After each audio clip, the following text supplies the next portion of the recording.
Bonjour, je fais un tuto comme comment installer la iToy sur de la PlayStation 2 sur l'ordinateur. Parce que l'iToy, pour ceux qui ne sauraient pas, c'est la caméra qui sert à jouer sur la PlayStation 2.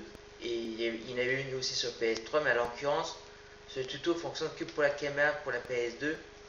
Et c'est une caméra qui servait à bouger devant l'écran, il y avait un détecteur de mouvement et tout ça, mais comme on dit, cette caméra, de- même si c'était pour jouer, euh, ça reste quand même une caméra. Et il y a eu des pilotes qui étaient créés à partir d'une caméra assez proche de la mer Hercule, et puis ils ont modifié les pilotes, et finalement il y a des gens qui ont réussi à la faire fonctionner sur un ordinateur ordinaire.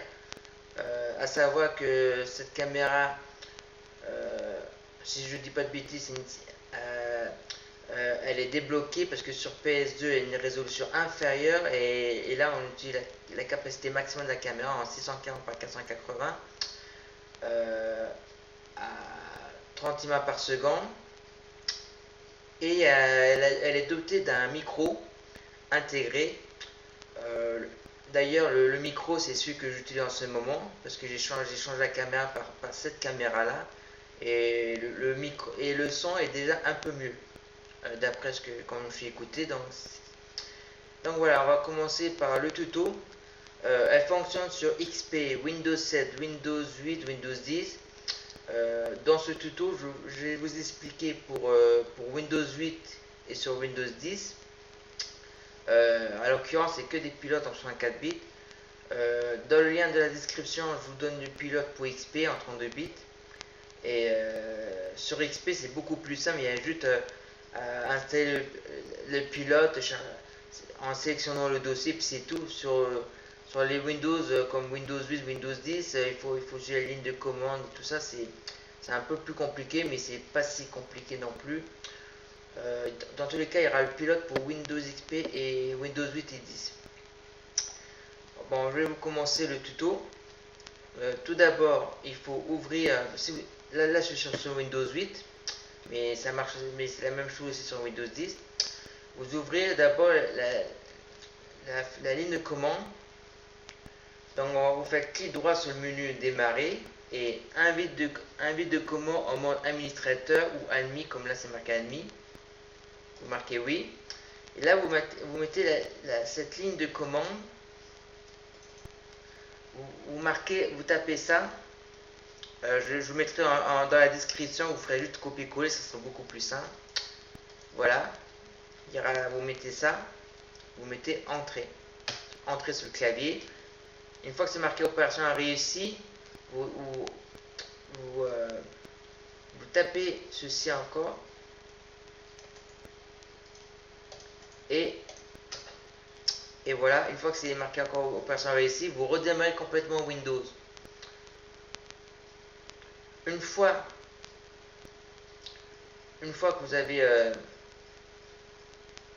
Une fois que vous avez redémarré Windows, on va chercher le pilote. Non, mince, je me suis trompé. Vous faites clic droit et vous mettez gestionnaire de périphérique.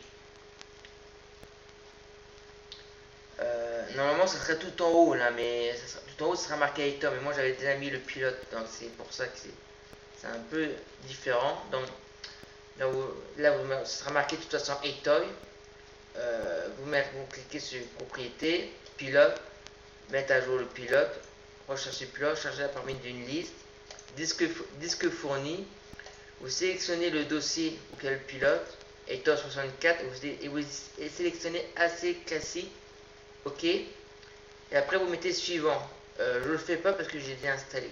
Vous mettez suivant, puis après ils vont demander ce pilote n'est pas signé numériquement, ou êtes-vous sûr de continuer. Vous marquez oui. Une fois que c'est fait, ben, c'est installé, vous redémarrez l'ordinateur. Une fois que vous redémarrez l'ordinateur, vous retournez sur un bit de commande en mode administrateur, et pour finir, on va remettre le paramètre comme c'était avant. Vous mettez ça, voilà. et ça. Et vous redémarrez une dernière fois. Et voilà tout. Et là, tout est bon. Sur XP, c'est beaucoup plus simple. Il n'y a pas 30, il y a même pas sur le pilote qui marche que pour XP. Je vais vous donner le pilote aussi pour XP. Il n'y a pas besoin de redémarrer. Puis il y a juste à charger le pilote. Par contre, pour Windows 8, Windows 10, il faut faire comme ça. Le pilote de Windows 8 que je vais donner en 64 bits marche aussi pour Windows 10 64 bits. Donc je vous mets ça tout dans la description.